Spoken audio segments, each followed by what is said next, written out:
Evelyn. I have this little guy here with me. This is Bear. He is, I think, 14. Are you? He's 15 weeks, I think.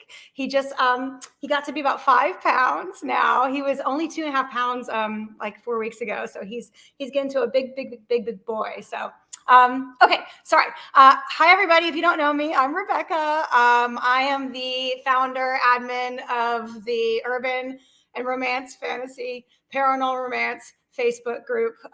Book lovers, say that 10 times fast. I tell you what, every single time it's like a tongue tie.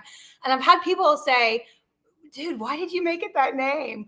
And literally it's because it's like the 3 main genres. Like I squeezed them in the title. So, oh well, it is what it is. And now that's what we're known for. So we're keeping it. Okay, so tonight I'm really excited because this is the live author spotlight.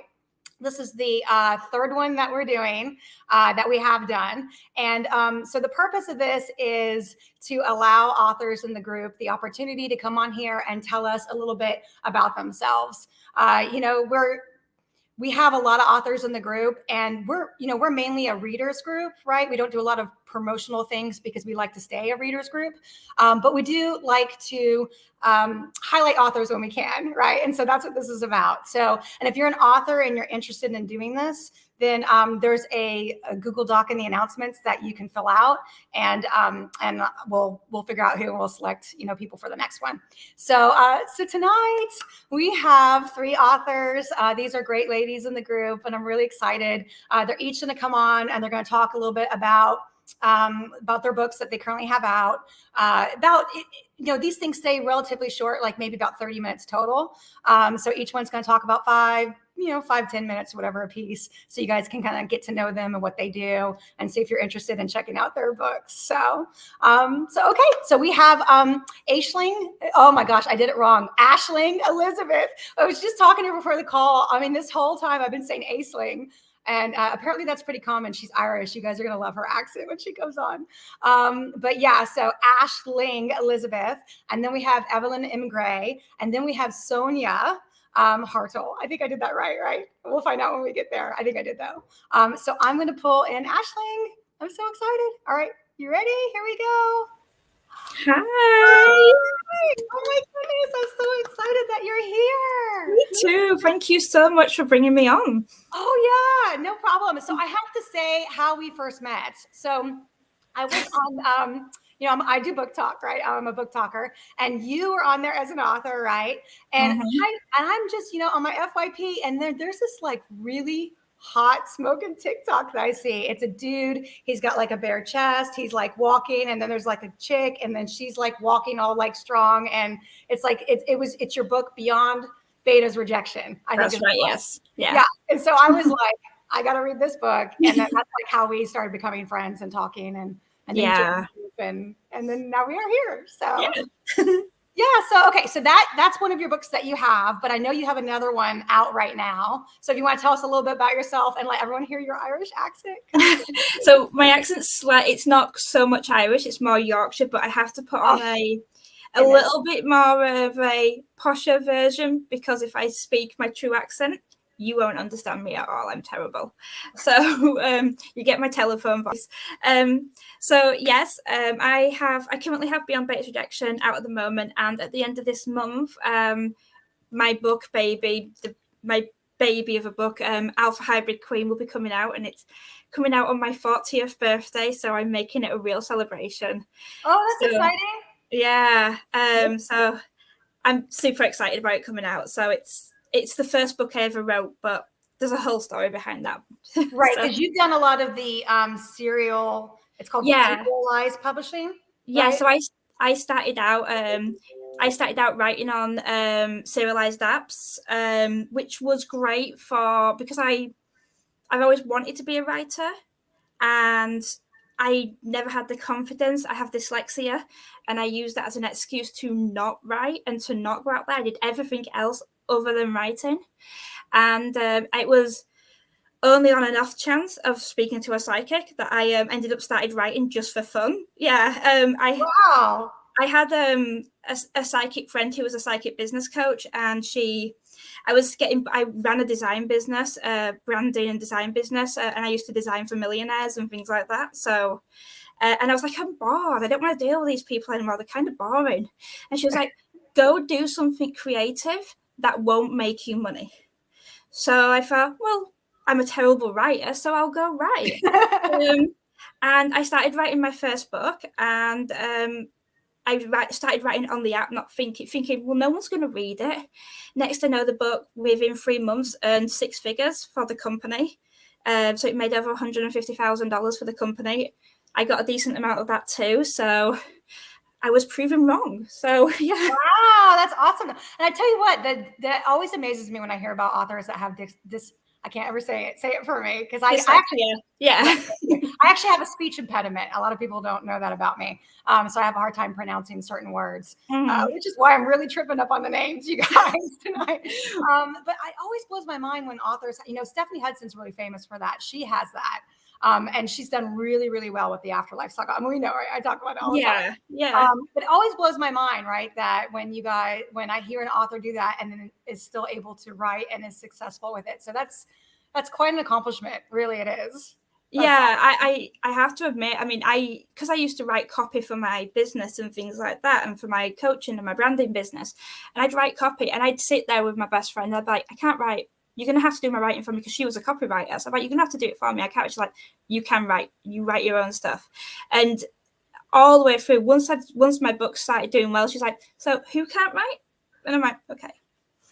So, but yeah, it's definitely been it's been a humbling journey, because to learn that I was using dyslexia as an excuse. So I'm happy that, I got sent on this path, really. So yeah. Oh, and someone on the comments just said Beyond Beta Rejection is amazing. That's awesome. Yeah. So cool. Okay, so the one that you have that's coming out it's actually on your 40th birthday. It's coming out. It's on my 40th birthday. Yes. Girl, you look good. And not like 40. So shoot, I'm old. I'm older. And I did not just tell everyone I'm older than 40. But anyways, yeah. So when is that actually? That's on the 29th of July. 29th. So and the book's called Alpha Hybrid Queen, and it's Alpha. Alpha Hybrid Queen, and it's the first in a duet. So the whole series in itself, so it's part of the Dark Essence world. And when I say world, it's a world very much like Stephanie Hudson, with the whole world sort of thing. Everywhere. So that's cool. Yeah. So the whole world is based around 5 separate couples. Okay. So it's based around these 5 separate couples, and they'll all get like duets, but they're all entwined with each other. So like the second couple is like the guy's the cousin of the first couple and things like that. So they're all entwined in each other. And it all comes down to like, it spans over 30 years, and it all comes down to a massive battle between good and evil. And there's currently about 32 books planned for it, plus the novellas.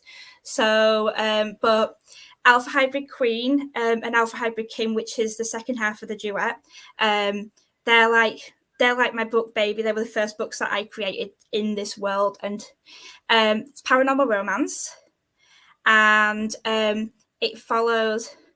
I was looking at it. Oh, thank you. I know, that's so sweet. I love it. You guys, if you're watching, you guys make sure to comment if you have anything to say. We love it. We love the comments. All right. Yeah, go ahead. Yeah, so it follows Kaylee and Chase as they become, they find out they're fated mates, but Chase is an alpha and Kaylee hates alphas. So she is very resistant, and she's like forced to join his pack. So she's made to join his pack. She's a rogue werewolf who's made to join his pack. Okay. So, and she hates packs because of all the rules and regulations and things like that. And she finds out a lot of things about herself, that she's destined to be this hybrid queen of this new species, this new witch werewolf species. And then he's battling a curse, and he has to complete the mate bond by the time he's 30 years old. He's currently 29. So he really needs to complete the mate bond, but he doesn't want to tell her there's a curse in case she thinks that's all he wants her for.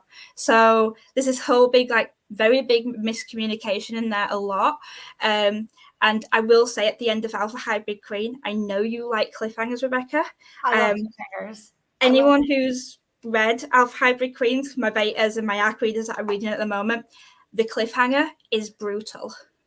I'm comfortable enough to say the cliffhanger, every time I read it, I cry. Oh, so wow. It is unbelievable. It is brutal. And I felt mean for about a second about having the cliffhanger where it was, but it's awful. But then when does the second one come out? So that the second one, yeah, the cliffhanger made me bawl. Yeah, the second one comes out. It's not quite sure if it's at end of September or the beginning of October. So there's not too big a gap between them. Horrible. Yeah, it's not like it's a year. So no, I did say that when I write the duets for each of the books, there might be like a distance between the sets of duets, but on the duets I'm trying to leave them between like a month between them, because I love cliffhangers myself, but I also obsess over them, and until I get the rest of the story I can't seem to settle. So I'm sympathetic towards that. But yeah, the second one will come out by October for definitely. It's in editing at the moment. So okay, so we have to move on to the next person, but at the end of this we'll bring everybody back on, and I want you to talk to us about the steam. So okay, yes, absolutely. Okay, because we have a lot of steam lovers in the group, yes. as you know, yeah. So okay, absolutely. All right. Well, thanks very much, and we'll talk to you here in a minute. Okay. Bye. All right, bye. Okay, you guys. All right. So isn't she adorable? Like, oh my goodness. And I didn't mean to do that. That looks like I was like I'm not like I'm a married, happily married woman. What am I talking about? Moving on. Oh my goodness. All right. So we're pulling in Evelyn now. Evelyn M. Gray. Hello. Hi. How's it going? It's good. We are having a bit of a storm where I'm at, so if it disconnects, I apologize in advance to any watchers. Right.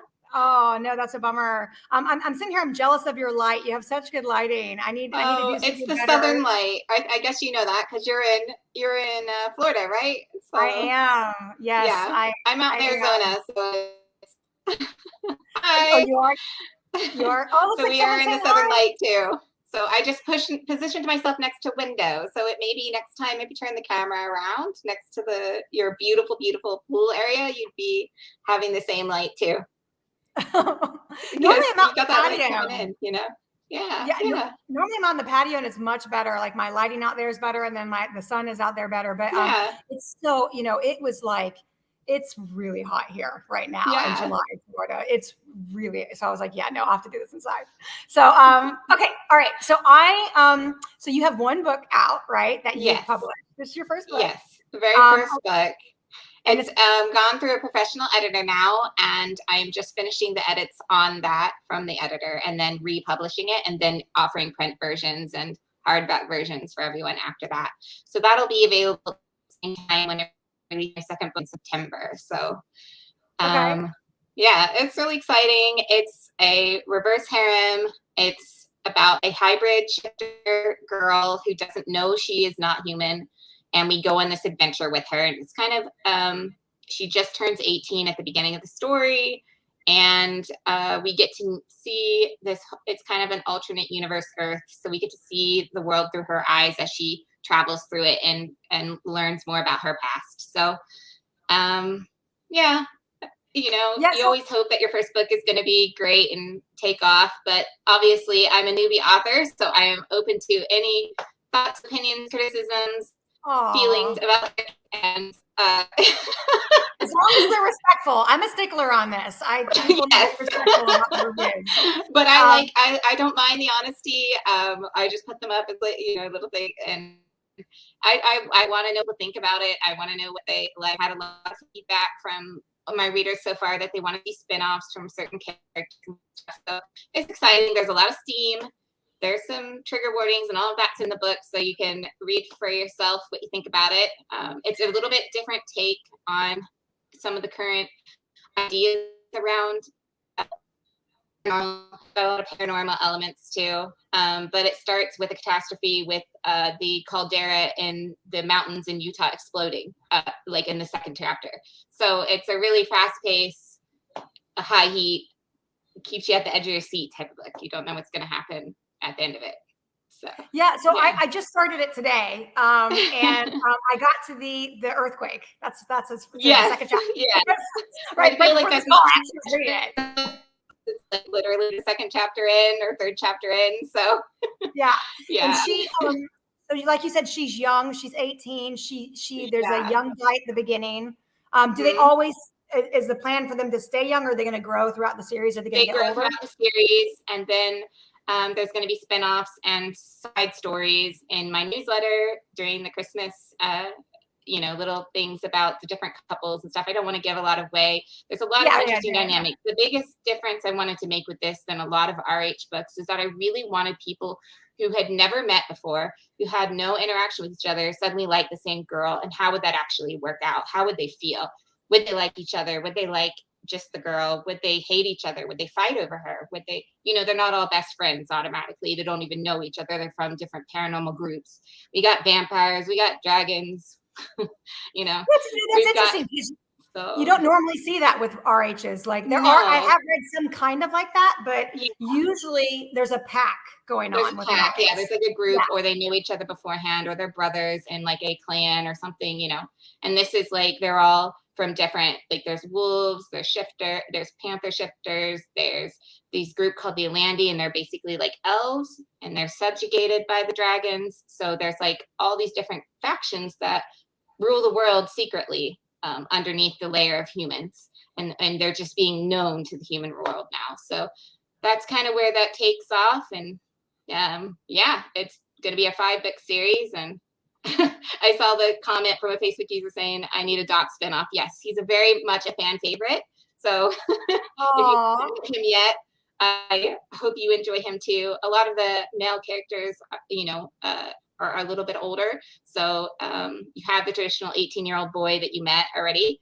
And then you have some other people come in who are a little bit older too, and they get their own books. So Doc definitely gets his own book in the future. Okay, cool. That's awesome. So you said that, so is the harem is the harem lots of ages then too with what you just said? Okay. So the vampire is like incredibly old. He's a few thousand years old. And then have I met him? I haven't met him. I'm probably giving away stuff, so I will stop now. Okay. I was wondering. Okay, cool. I'm not, and then there's different age groups depending on what group of faction they're from. So they have different lifespans and different abilities and weaknesses and stuff. So you just find that as you go along.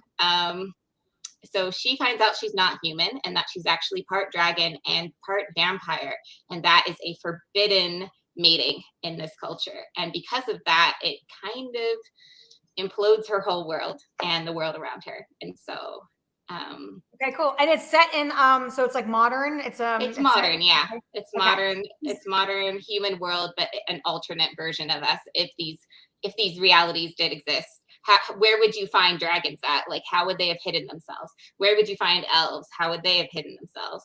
How would you have, that kind of thing. So yeah. Okay, cool. And the cover is beautiful. Thank and now you. I know why. Yeah, I did the art myself. I do art in my day job, so I just kind of went with that. And absolutely out there, if any authors are looking for covers in paranormal, I am available. And for the winter, I have about 2 or 3 spots left, but I'm not here for that. So that's another business altogether. No, with my writing, I run a group as well that I invited you in and a part of. And I have to shout out to my other fabulous people while I'm on here real quick, because they make everything possible with that group. Like they're my best friends virtually as writers. There's one, Poppy Jacobson. She's got a book coming out this summer, this month. And she does Mafia dark romance. So look her up. Oh, I like Poppy Jacobson. She's dark, steamy. You have to read the trigger warnings on her, because she is really good, but very steamy. Then you got Callie Pay. She's got a 5-book fantasy romance that is a reverse harem poly thing where a girl gets sent in through a portal to another world. and it's amazing. It's almost finished. Book 5 will be here next year. Her stuff is so good. And then we have Ariana, who is our lovely Australian writer, and she is still doing a lot of short stories at the moment. She has a few things published, but I don't know them off the top of my head. And we're waiting for her to get in her monster anthology so we can really start promoting her within the group. And then we are also doing a monster anthology in February. So that'll include all our fabulous people. So it's a fabulous group. We have a readers group for that too. And yeah, I'm really lucky. I'm really lucky to have the people I work with them. Awesome. Well, cool. I'm rambling here now. I'm going to stop. Yeah, no, that's cool. But I wanted to shout out to those people because they're just so fabulous. So they deserve to be plugged here. Okay. All right. Well, cool. Well, I'm going to, I'll bring you back on at the end. And yes, definitely. It was so nice to meet you. And thank you for having me on here. Yeah, no problem. It was nice having you here. Okay. All right. Take care. I'll talk to you later. Okay. Bye-bye. Okay, and now we have, last but not least, Sonia Hartl. I think I said that right. I said that right, didn't I? Yay! Yeah, you did. I'm so excited. So, okay, so I looked you up on Book Talk, and so I know we weren't really gonna.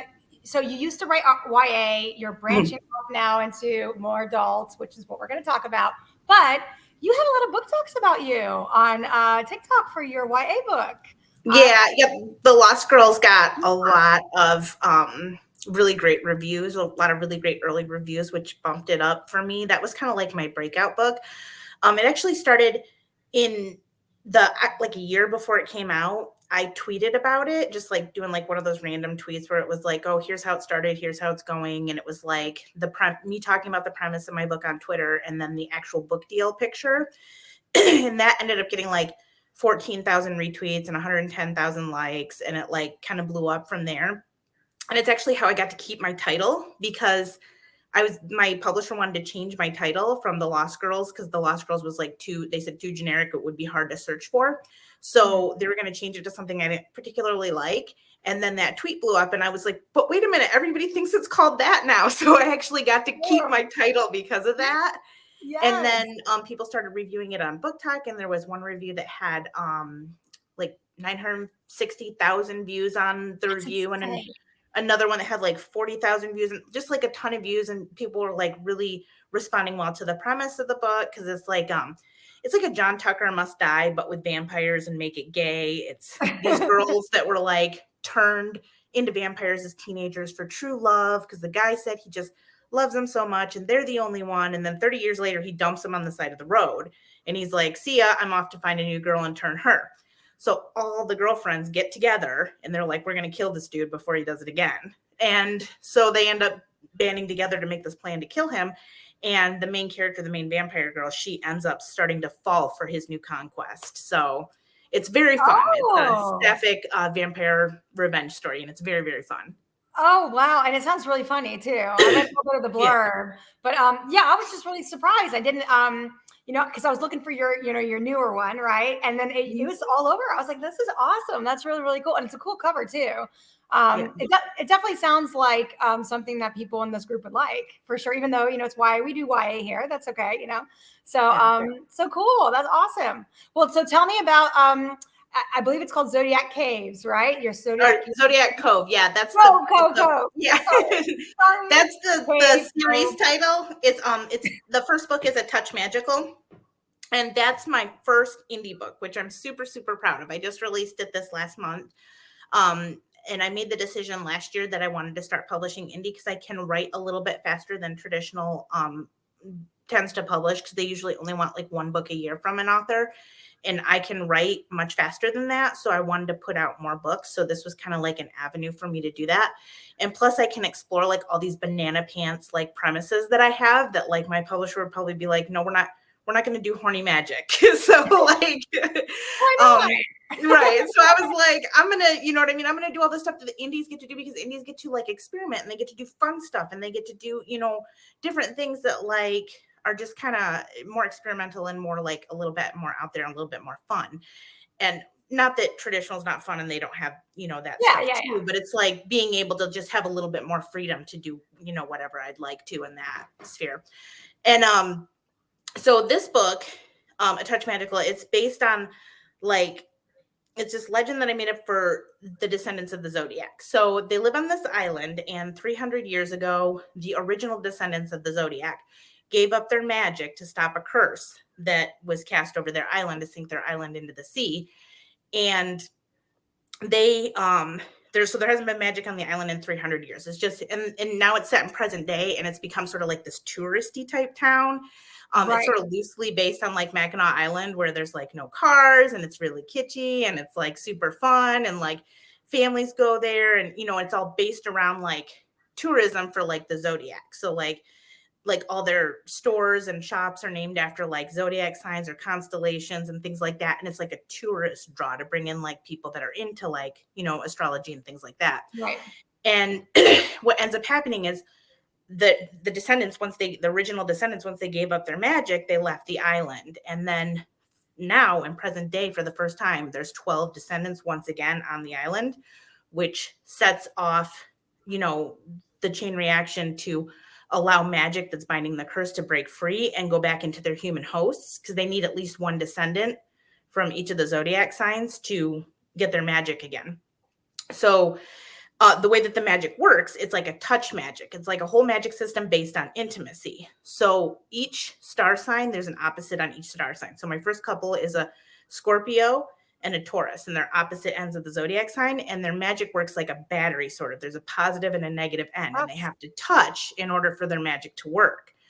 But if they don't have an emotional connection, the side effect of that is that it makes them bonkers horny, and they can barely control it.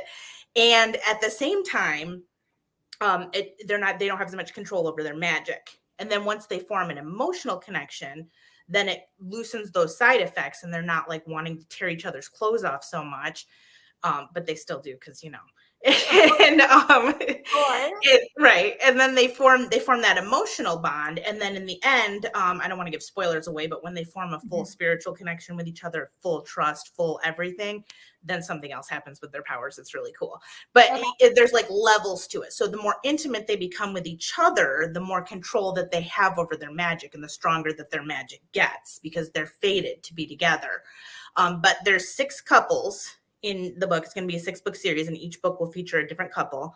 Okay. And in the end, each couple has a reason why they can't emotionally connect to begin with. Every single couple has a history. So in my first book, my main character, it's a dual point of view. So my main female character hates the main male character, because I noticed that, because I have started it. Yeah. She hates him because that's her ex-boyfriend's brother. Yes, and I know. I love that kind of stuff. Like the whole it's good. It's super angsty. There's a whole bunch of angst involved in that, because she thinks that he said something that he shouldn't have said. And he told his brother when he was going to leave the island, he was going to bring her with him.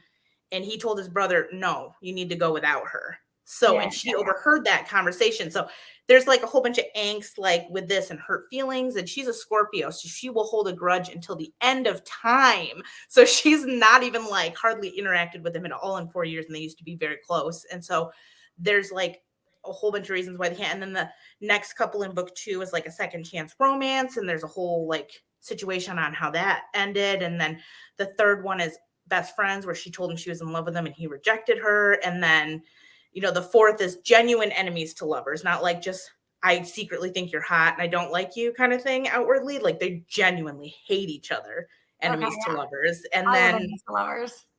Super fun.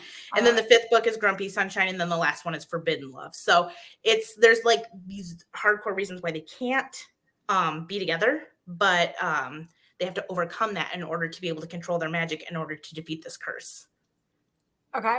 All right. Cool. Awesome. Well, I have to say, because, I started it. I started the first book, and I really enjoyed the opening sort of scene. So I'm just going to go ahead and say, this is not, it's not a spoiler. I'm just going to say it. So just to hook people in. So she goes to his lands to get in a spring or a lake. Yeah, like a hot spring. Like a hot spring. And no one ever goes there. So she goes in her birthday suit and she's in the spring. And of course, he happens to stumble upon the scene and he bets her that he would give her the land if she gets out of the spring, like with no fear, just steps up and walks out of it. He bets her. And I was like, oh, dang. And I won't say anything else. So that was quite an intro there between the two of them when she doesn't like him. And so, of course, she's going to be kind of she's going to be like, yeah, you don't think I'll do this, And it was good. I liked it. So I just started it, like I said, the other day. So, well, cool. That's awesome. That sounds really exciting. So what made you decide to switch kind of your genre focus? Do you think you'll ever go back to YA, or do you think this is just like, right now you're doing this and maybe in the future, who knows? Yeah, it really just depends, because right now I have no plans to write anyway. I plan to continue to publish contemporary rom-coms in the traditional sphere, and then do indie and fantasy romance, or paranormal and fantasy romance under indie. So that's my plan right now. And then with my traditional contracts, I'm actually not able to write contemporary romance for anyone but who my contract is for a stipulated amount of time between the publication of my next book, which will be in 2023. So I have I think a year where I can't publish with anybody else, even myself, but I can do paranormal and fantasy and all that. So that's going to be my focus and my sphere for indie. And my main reason for wanting to move to adult is because I really like writing sex, like explicitly. I love hearing that, because so many authors, they feel uncomfortable with it, which is fine. That's fine. It's not for everyone. Just like for every reader, we have all spectrums, right, of reader in the group. We have people that love Fade to Black. We have people that love lots of steam. So it's always I love it when I hear an author say, I like to write that, because it's because I love Steve. So that's my favorite part. That's and I wonder, my YA books do have on-page sex in them, but they're more about the emotional journey, and it's very much through the lens for young adults, for teenagers. My adult books are very much for, you should just be reading this with one hand, okay? So oh my God, she said that live. Oh my goodness gracious! All right then. Okay, so that's I think that might have been the funniest moment on one of these lives I've ever had. You've got someone saying her books are always amazing. So yeah. Oh, that's sweet. Now someone's recapping what you just said. Of course. All right. Well, cool. Awesome. Well, hey, I'm going to go ahead and pull. Is there anything else that you wanted to say before I pull everyone in? And we can still talk some more. I don't know. No, I'm good. I think that pretty much covers it all. I think I might have said too much at that point. On that note, well, we do have steam lovers in the group, so okay, moving on. All right, you guys, are you guys ready? So, Aisling, Elizabeth, and Evelyn, M. Gray, I'm bringing y'all in. Yay! I nearly spat out my water with that. She right there. So the moderators watch these. They all watch them if they can't watch it live, because I have 3 mods in the UK, so they don't usually. And speaking of, Aisling, it's late for you right now. It's what, 1:30, 2:30 in the morning? 1:30, yes. Oh my goodness, girl! Thanks for doing this. What a trooper! But I'm going to hear about this tomorrow. I'm going to be like, oh damn, she did it. That's okay. It's okay. It's all good fun. This has been really fun, you guys. So how can everybody get a hold of you? I don't know if we really talked about that. Do you have a Facebook group? Are you on TikTok? Do you have a newsletter? I imagine you all have a website. Let's go around. So, Sonia, why don't you tell us how people can find out more about you? I'm on Twitter sporadically, occasionally at Sonia Hartl 1. I'm on Instagram sporadically, occasionally at Hartl Sonia. My website is soniahartl.com. And I have a TikTok that I keep activating and deactivating because I don't know what the heck I'm doing with it. So I keep turning it on and then shutting it off and turning it on and shutting it off. It's a whole thing. And I think they've put me in the shadow ban corner because they're she's just a bad TikToker. Just leave her in that corner. So, but when I'm on there, when I'm activated, I'm author Sonia Hartl. It's currently deactivated though, because I honestly don't know what I'm doing there. So, and I'm here in this Facebook group hanging out with all of you lovely people. Oh, yeah. Okay, cool. So you're in our Facebook group, and then do you well, I don't know if I should. Okay. Do you talk with your fans like over PM and stuff at times? Like do you get messaged that way? Or people email I mean, you? anybody can message me if they want to. I have an author page, but I'm super not active there. I just basically have a link to my newsletter sign up. And then I send newsletters like I try to send them once every 2 weeks, but I actually send them maybe like once a month. So, but I try. I'm very bad at this, like being consistent on these things. Oh, no, it's okay. Well, you're probably busy writing, right? So yeah, that's what I always say. Authors always have they get so busy. So, okay. All right. And then Evelyn, how about you? I'm here in the group, of course, and I'm pretty much available wherever you look up my name, basically. Like I have an Insta, Discord. I have a Discord group. I run the RH Choose author group. So if you're an author who's interested in writing this and you haven't branched out into it, join the group. We got lots of stuff there. Lots of people who are really, really nice and able to help you out. And then I'm also on TikTok. That's where I met Rebecca. I saw her with her coffee mornings, and I told her to keep taking the sip because it's super cute. Yeah, she did. You were the one. It was like one of the first. Because every morning I get on there, I think I do one about every morning, and I say, "Good morning, book talk, and happy coffee chat." And I would have never actually approached you had I known you were on a group with 20K if I hadn't seen that, because to me we were so approachable. Then I was like, "Oh, okay, I can relate to her. I'm so anxious right now." Oh, so that's so I'm on TikTok, and I will just put the links in the comment section down there for people if they want, if they're interested, if that's okay, yes, please. So actually, definitely do. Yeah. Okay. Other than that, just anywhere. I don't use Twitter much, and I'm not very consistent with all that except Discord because of running the group and trying to keep up on this group too, because I like all the recommendations. You guys have the funniest things to say. Oh, yeah. It's a fun group. I'm still I think we're like less than 100 people away from 20,000 right now. Really? Wow, that's like a day. Like I checked, I swear it was a day ago. I checked and it was 19K. And I'm like, we're getting 300 people every 2.5 to 3 days right now. Oh, that's amazing. Yeah, it's you should be really proud of yourself, Rebecca. I love about this group the most is that it's so friendly to writers, because I'm a reader too. I read a lot. I read 2 to 3 books a week. And I want a group that's welcoming and friendly to people that also write and read. That's what I love about it. Oh, thank you. That was my goal with it when I think you guys know, and we'll get to you in a second, Aisling. I didn't mean to because I know we need to get your contact stuff, and everyone drops stuff in the comments. But that was my, I say this a lot, but I always feel like there's always new people that probably don't hear it. So it was just a group of 15 people of my friends, people I knew in real life, yeah. And what happened was it was basically a one-woman show. I was doing a post. You guys know how much I read. So I was doing a post every time I was loving a series. And basically it was just a group with all of my posts. And so then I started getting involved in other book lover groups. And I started noticing I was always recommending the same things I had just recommended my group. And I was thinking, man, if I just open this up, people can just go and look and see everything that I've written about all these books if they want, recommendations. And then I started looking for recommendations myself, and I ran into some issues with all the promotional groups out there. There are a lot of Facebook groups that if you say, hey, I'm looking for this, you get 150 self-recs. And it's really not that, you all know I love authors and I support authors, but it's when you're looking for a rec that you want to pick up and dive into and fall in love with, you might get that from a self-rec, but you really want it from just the average reader that doesn't have any association with an author, right? You want someone to be a diehard lover or fan of a series to say, no, you're looking for this. This is what you need to read.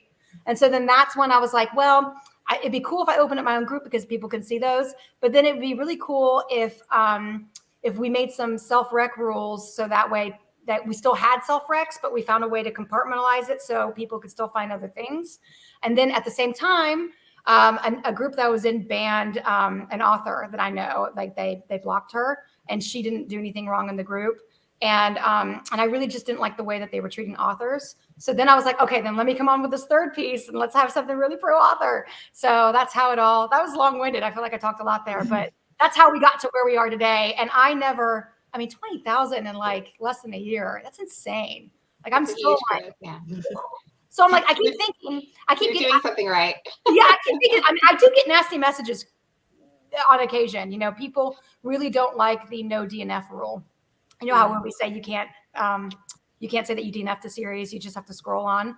People really don't like that. People really want to be able to say, well, I didn't like this and I gave up on this book. You know, so I do get messages quite frequently about people complaining about that, but the majority of people love it. And like you said, something's got to be going right. So, you know. Well, I like the positivity personally. So Thank you. Yeah, there's just so many places you can go to get that stuff. You don't need to get it here. That's just my mentality, you know, especially these days with Goodreads and stuff, right? Like the reviews on Goodreads. So it's like crossing my eyes there. It's a little scary. So, okay, Ashley, tell me, I didn't mean to go on about the group so much. Tell us about how people can find you. Yeah, sure. So pretty much I'm on Facebook, I'm on Instagram, I'm privately on Instagram, I'm sporadically on Instagram. I'm mostly on TikTok, and I use the same handle, so it's always Aisling Elizabeth Arthur. On all of them. On TikTok, I have a secondary account, which I've kind of neglected a bit, which is Aisling Elizabeth Books, which is purely promotional stuff for my books. I also have a Facebook reader group, which is semi-active. It gets more active around releases and things like that, which is called Aisling's Puzzle Pieces, which there's a whole big story about that, which is connected to my books as well. So I have a reader group. I'm very open when it comes to talking to readers and things like that. I used to run a sort of like a Zoom call for readers to come in and talk, and then they could sit and talk about the books, tell me about which characters they hated, which characters they loved, which characters they loved to hate, how much they hated me for whatever I'd done to the characters at this particular time, and things like that. So it was, I'm very much into interacting with my readers massively. I'm big into things like feedback and stuff like that. I always feel that if we don't get feedback, we don't learn. So I'm very big into feedback, and I love different points of view and stuff. So I'm very open about that sort of thing. And I get pretty regular messages on my author page on Facebook and stuff. And so I'm always there to answer them. So yeah, so pretty much long-windedly, you can find me anywhere where my name is, really. So all right. There is also a singer with the same name, interestingly enough. So to make sure it's the author, because I can't sing. So you can't sing? Is that what you just said? Yeah, I can't sing at all. But there is a singer with the same name as me. So if you say singer, it's not me.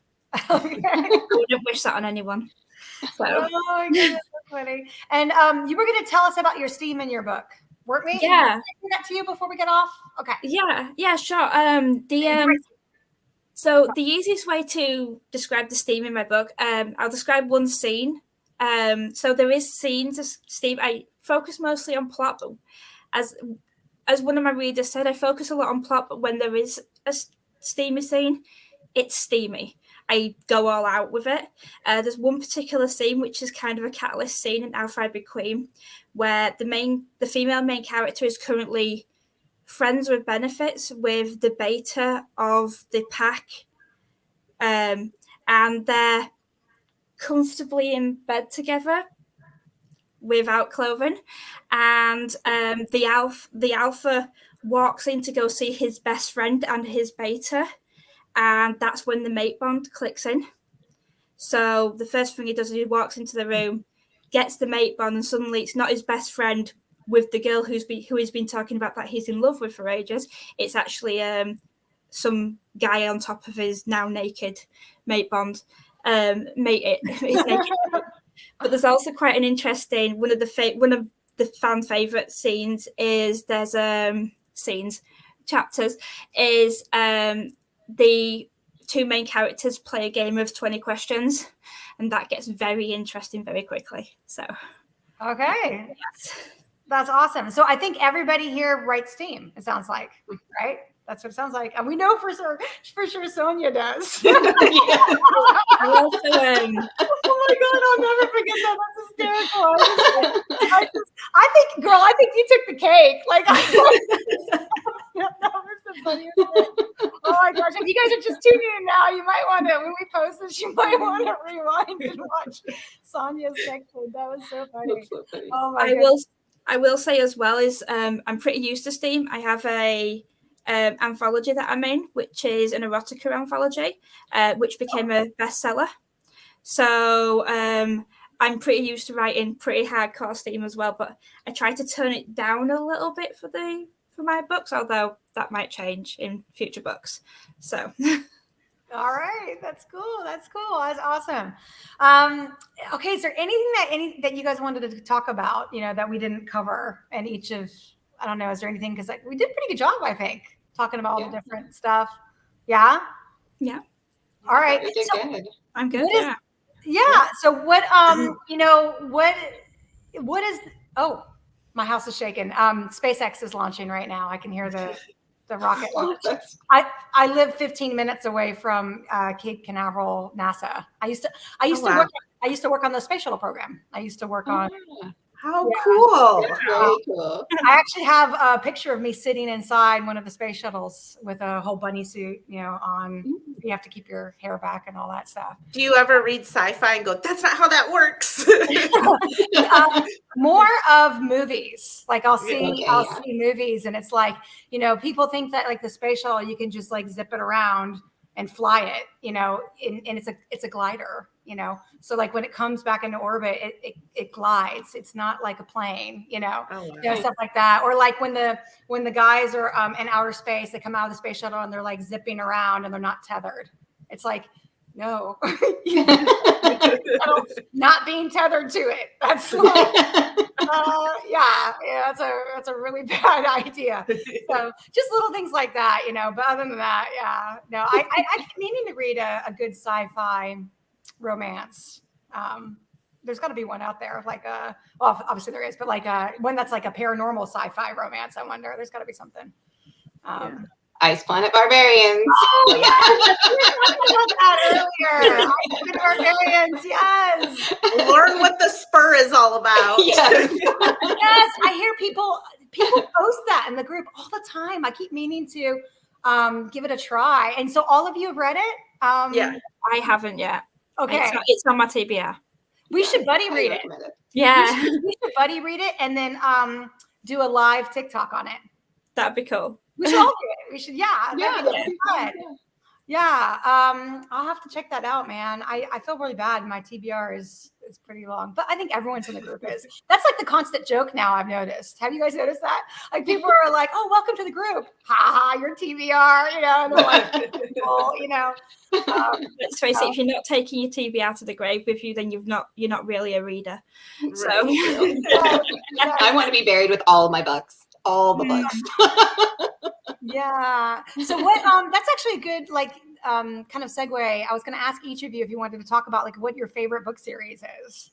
I don't know if you don't want to. That's okay. Some authors don't like to do that because they're friends with other authors and it's awkward and stuff. But I'm a diehard Amelia Rose fan. Okay. She is. In fact, her books are right behind me here.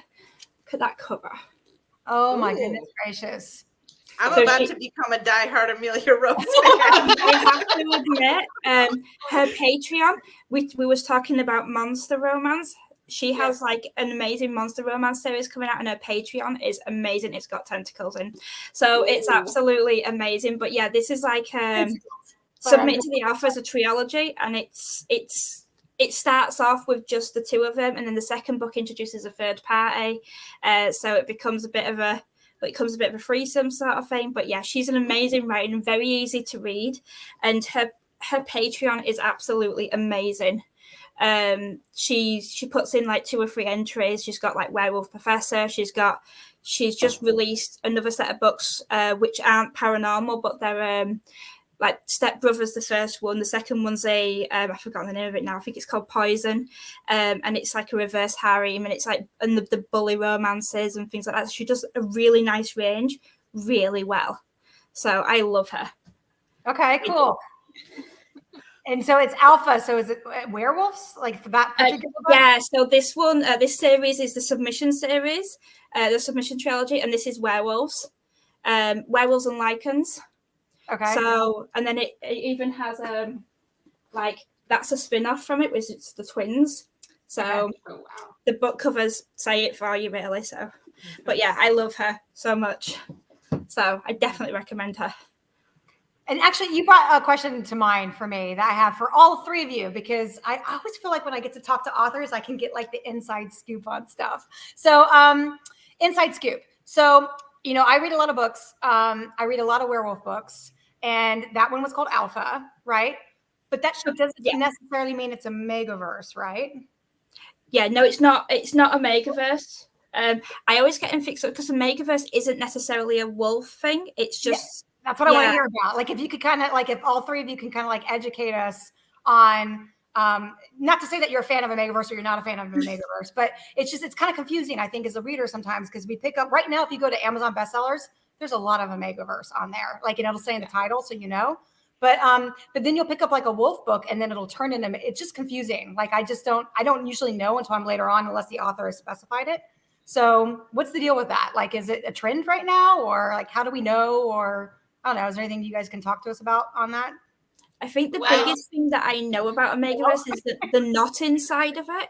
So there's the knot it's kind of like a spur, but different. Yeah. I literally Googled knotting last week. Just Google so it. I'm like, I just learned what it is. Yeah. But you don't have to have a knot to be a megaverse, right? Like, I swear I just read one the other day that had knots and it's not a megaverse. I swear. What was the dang book? I'm not because I don't write a megaverse. I know this is something to do with the one thing I found from it is the knotting seems to be quite popular in the megaverse. I don't have knotting in my book, so it's a megaverse doesn't necessarily have to be werewolves. I know that, but it has the hierarchy between the alpha, the beta, the gamma, and the omega being like almost like the runt of the litter. That's from what I've gathered from it. Yeah. So, yeah, same. I'm pretty new to the Omegaverse myself, so same. Yeah, I don't know much about it. I first came across it with Sam Hall, I think, and that was like, got into it, and I was like, okay, well now. Yeah, good girl. She wrote Good Girl. Yeah. That's one of the first ones I read too. Okay, yeah, I just didn't. It's a bit confusing. So that's a good point that it doesn't have to be werewolves, but it feels like a lot of them right now. I pick up and it goes into at least knots. Yeah, definitely monsters, and any variation on monsters and werewolves is underneath that, and the megaverse is underneath that, is very popular right now. It's on the heels of the dark mafia stuff, so you might see a blend of the two, and then it's just a very popular trend right now from what I'm researching. So I've noticed that. Yeah. Okay, well, that's just I just didn't know if you guys could clue us in, so that's cool. Okay, let's give some more information about it. Okay, so Evelyn, how about your maybe I don't say favorite, maybe I just say what's a book series that maybe you're currently enjoying or something. Maybe that's more. I always come back to the Wheel of Time. I have read it basically since its first inception, back when it first came out, and I must have been like 13 at the time, and I have read the entire series. And whenever I want to have a comfort read, I reread the first 3 books. So it's kind of my go-to. It's not a perfect series. Definitely it has a lot to be desired, but it was the first fantasy series that I ever saw that had anything to do with relationships being out there and different. So it piqued my interest that way, and it just kind of snowballed from there. Next thing I knew, I was down the Clan of the Cave Bear route, everything else in between. And Wheel of Time is on TV right now, right? Yeah, it is. Yeah. So it's got a lot of powerful women. There's kink dynamics. There's a lot of off-screen stuff that is implied that I feel like us as women now write a lot about. And I feel like he was one of the first male fantasy authors that actually tried to write a female point of view. He got a lot of feedback from his wife. Yeah. But I don't ever see it really talked about in this group. And I remember talking with the mods a while back, trying to figure out if it was under the group umbrella or not. And I don't know if we ever determined if it was. I don't know. For the group umbrella, I would probably say Julie Sue Burkhart. I love her Queen Take series, so that's my plug there. I love her stuff. Sorry, I didn't mean for you guys to stick under the group umbrella when you were. Yeah, but that's basically if I'm thinking about big fantasy rolling epics, that was probably my intro into reading. Okay. All right, cool. All right, awesome. And then Sonia, how about you? So I have a couple of go-tos that are my favorites. anything that Nora Roberts writes, and I really like her paranormal series, especially like her Three Sisters Island series, her Circle trilogy, the Gallagher's of Ardmore. Just the way that she writes is just amazing. Like she's the author that made me fall in love with romance, like as much as I did. And So good.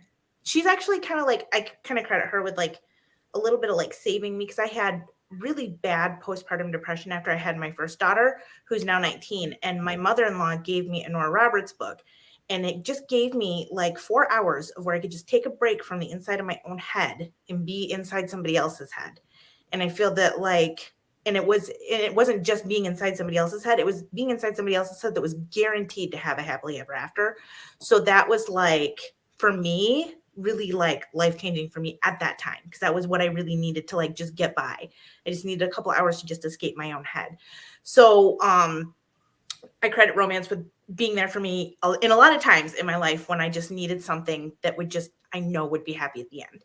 So I definitely, Nora Roberts is that for me. And then I've also read A Court of Mist and Fury like 7 or 8 times. Oh, So I super love that book. And when it comes to like werewolves, Suzanne Wright's Phoenix Pack is exactly where I like the spice level. I haven't read Suzanne Wright. I keep seeing her recommended. I have not read her. Oh, so good.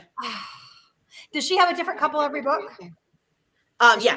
Different couple every book, and the heat level is amazing. And it is just, and the couples and their interactions together, and the way that the whole pack interacts with each other, they're amazing. They're such great books. I used to, that's all I used to read was the different couple every books, like J.R. Ward and Cressley Cole and stuff like that. Yeah. And then I got burnt out because I was doing it so much. And then I really got into series. But now I'm back into the different couple every book, because I'm in the middle of like 20 series right now.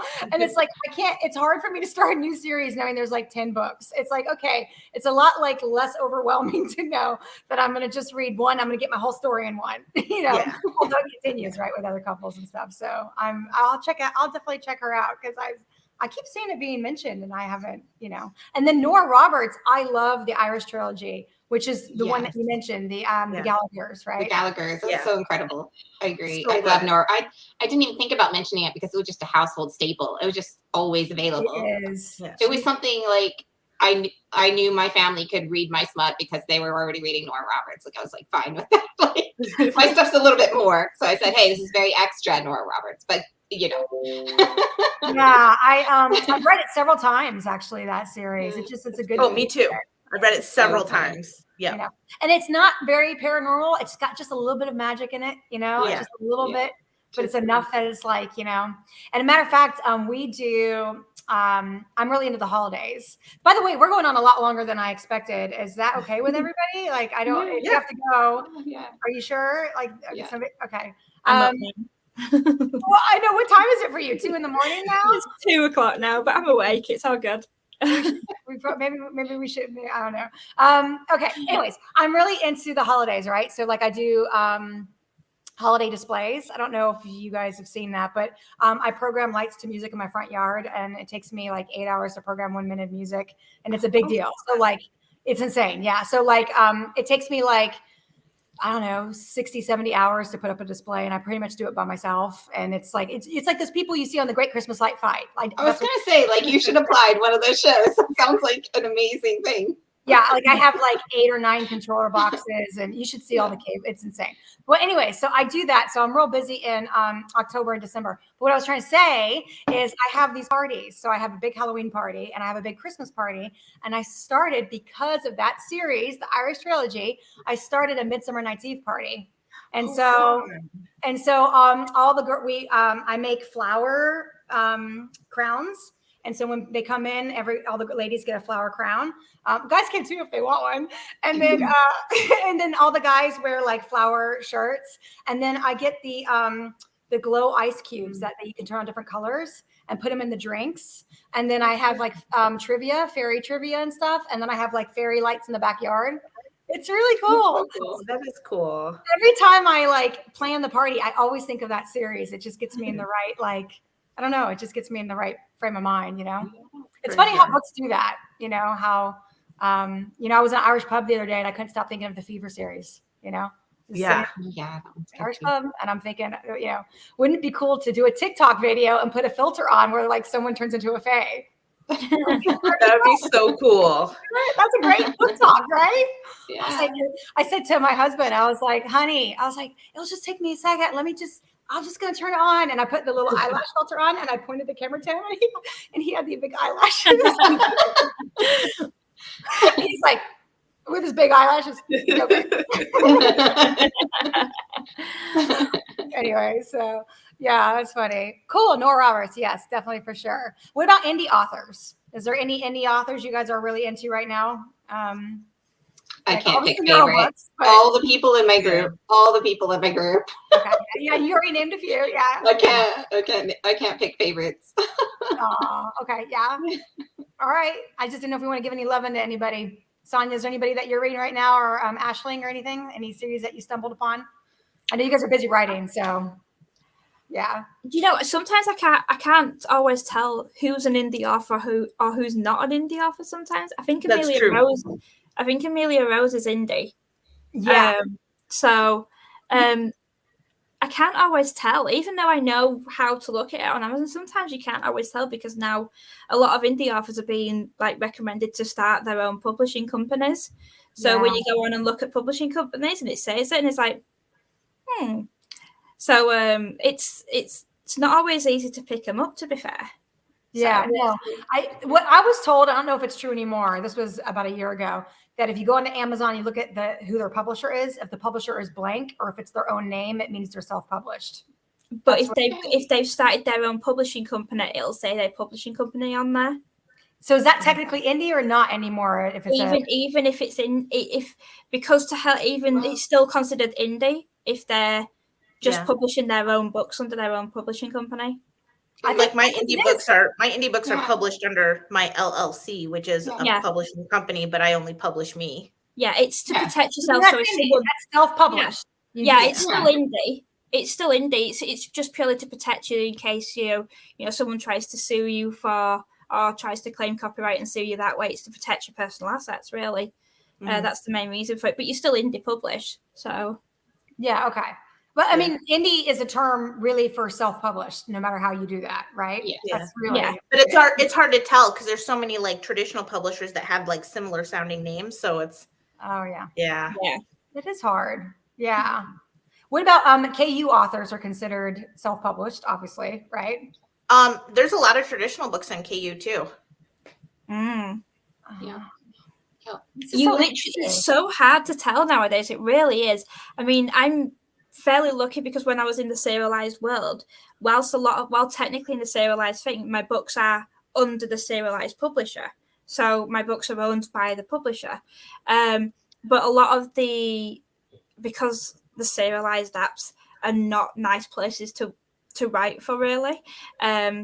It's a little bit negative, but it's kind of the truth as well. But they're not the best places. But also a lot of the authors are like breaking away into indie. So there's quite a few from there that I know of. Actually, saying that, Evelyn, when you mentioned about book covers, this is one of the she's Melody Tyden. Beautiful. These are gorgeous. I designed those covers. Did you? Yeah, I'm just a graphic designer as well, so she asked me to design the covers for her. So these are two of her things. We should hook up. I love meeting other people who are designers and authors. It's a very rare talent, and I think that's amazing. Exactly. But yeah, she's a really good writer. Is Melody Tyden. She does a mixture of like contemporary romance, and she does paranormal romance, and she has like a varying levels that she'll do Fade to Black and super steamy and things like that. So she's a really good indie author as well. Very cool. Okay, and I got one more question for you guys, and we'll wrap up. There was a post the other day, and I thought I knew the answer. I still think I know the answer, but maybe I don't. So someone said Kindle Unlimited, and all of you are on Kindle Unlimited, right? No, Aisling, you're not. Sonia, you are. Evelyn, you are. Okay. So the question was, if someone checks out a book and then returns it and then checks it out again, does that hurt the author? No, it doesn't hurt the author. I think we only get paid on the one read though. Yes, the very first checkout, right? Because some people think it's the first time you read the whole thing. It's not. It's the very first checkout, and then the page is read, right? Yeah. Yeah. Because I actually have KU too. I read a lot of books that are in KU.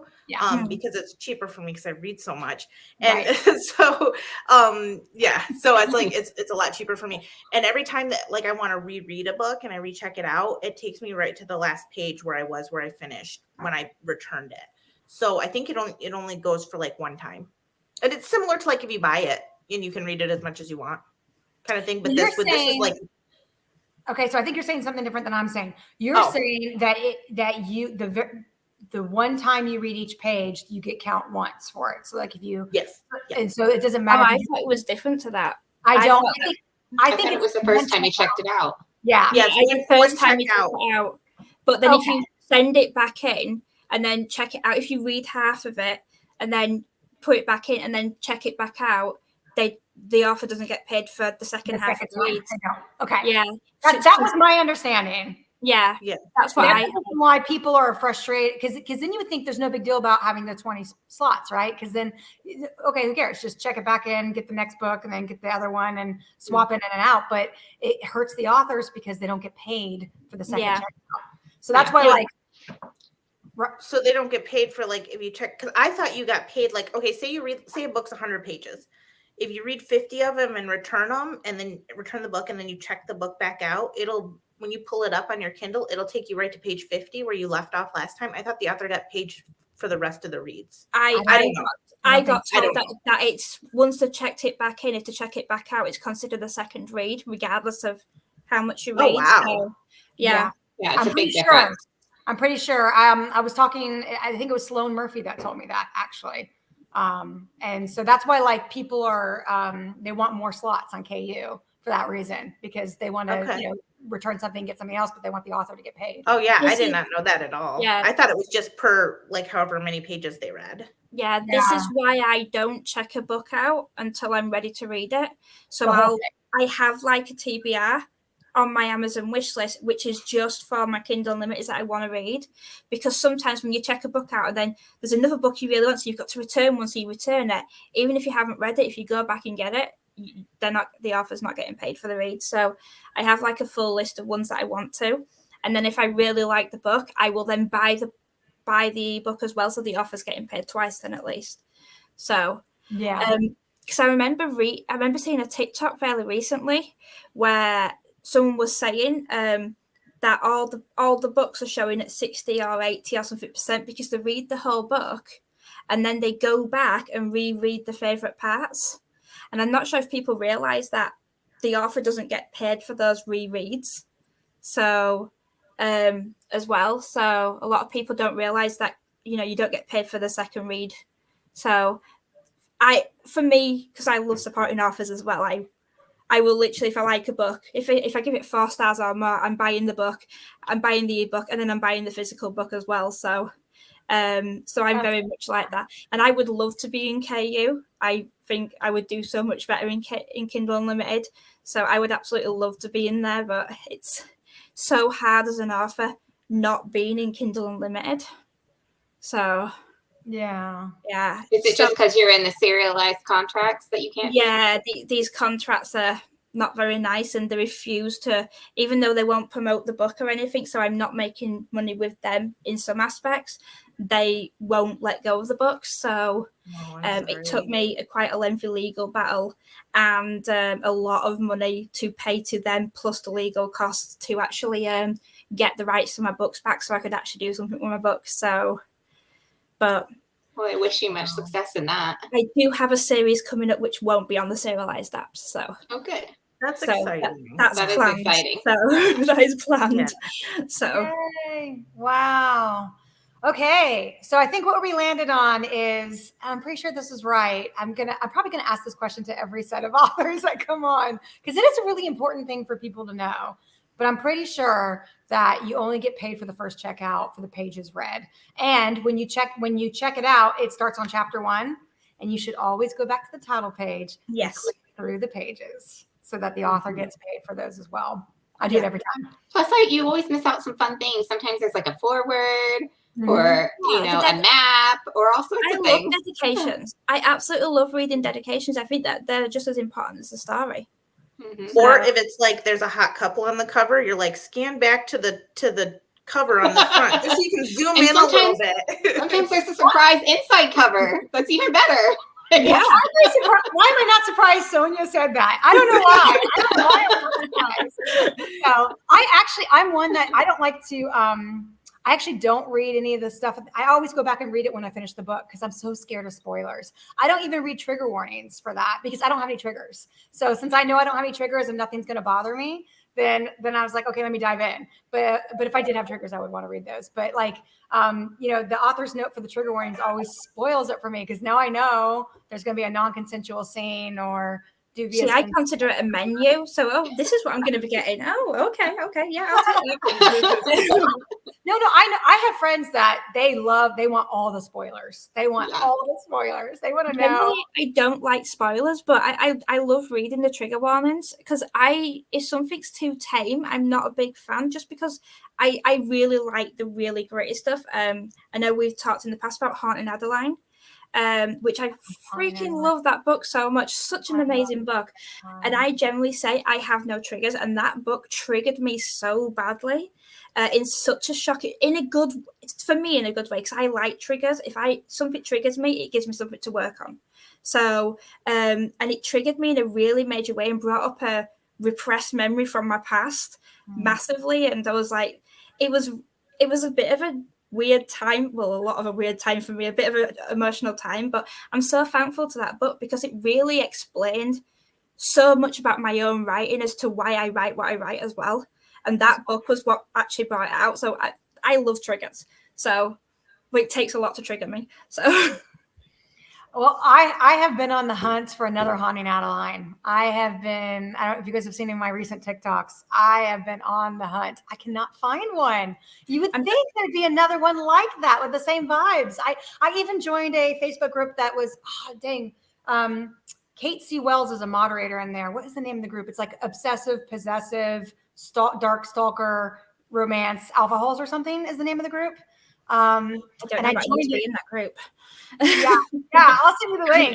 Send me the link. I'll send you all the link. I'll put it on the.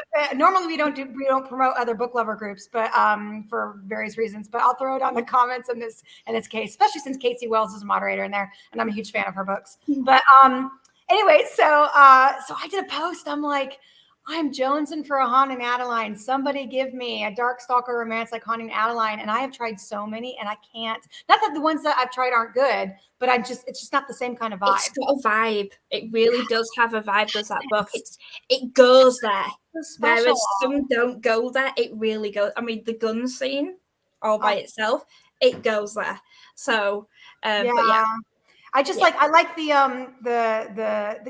stalker in a hoodie outside the window. Like somehow he's not creepy. A lot of stalker books, like it's creepy. Like somehow he's not creepy. I mean, he's dangerous or whatever, but you like him, so. I think a lot of it is the way she reacts to him, where she's like, she goes storming out. She's like, come at me sort of thing. So I think the way she reacts to him is a big major part with that. It's like, I love it. Yeah. And then leaving the roses in the house, have you guys read Haunting Adeline? I don't want to spoil anything. No, but it's now going to be my TBR to see. It's a dark stalker romance. It's but there's a murder mystery going on at the same time. Yeah, of a different time era. Very different take. It's a very different. That's very Yeah, she's an author. The main character is an author. And she just moved in. I won't give you guys any spoilers. You guys know I don't like this, but she moves into a cliffside manor that was her grandmother's that she inherited. And it's a spooky manor and there's ghosts. That's the paranormal side, but it's very little ghosts. And she's an author and she gets a stalker. Someone sees her at her book signing and starts stalking her. So I don't know if you guys want to read that or not, but it's really good, man. It's really good. And I mean, obviously Haunting Adeline takes such a that's another whole that takes such a big turn. And I mean, it's another one that I absolutely loved. It's gut wrenching, but so worth it. Quite frankly, you do have to have a bit of a strong skin to read it, but I recommend it massively. Yeah. Well, I didn't. I actually didn't do a rec on Hunting Adeline. Not that it wasn't good. I think it was. I think she's very talented. I do think it's a very different book from Haunting Adeline to the point where you think they might be two different series. They're just very. One is a dark stalker romance, and one is something about something very, very different, and it's not stalker anymore.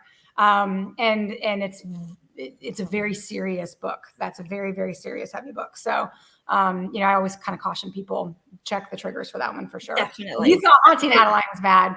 Definitely check the triggers on that one. Didn't she get the book taken down for a bit because of the triggers? Yeah, at one point. So definitely check the triggers. So, all right, guys. Well, we're gonna wrap up because we've gone forever, and I know it's late, but this has been so much fun. I really enjoyed it. Yes. Really Thanks for coming on for sure. And drop all your info in the comments. Drop your book names, your groups, all that stuff. Drop all that stuff in there so people have it. So. Okay. Thank you very much. All right. Good night, you guys. Good night. Bye. Bye.